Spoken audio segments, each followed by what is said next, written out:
ఆకాశమంత దేవుడాయన, నువ్వెవడవే? నీవు హింసించుచున్న యేసు నేనే, నువ్వు సిలువకు వేసిన యేసుని నేనే.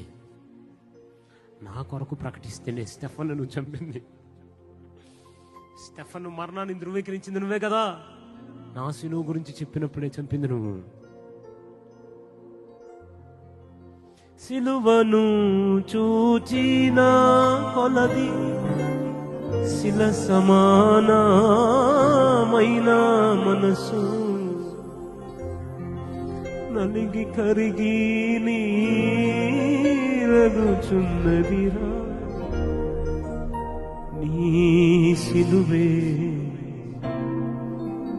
నాశరా నాయేనురా.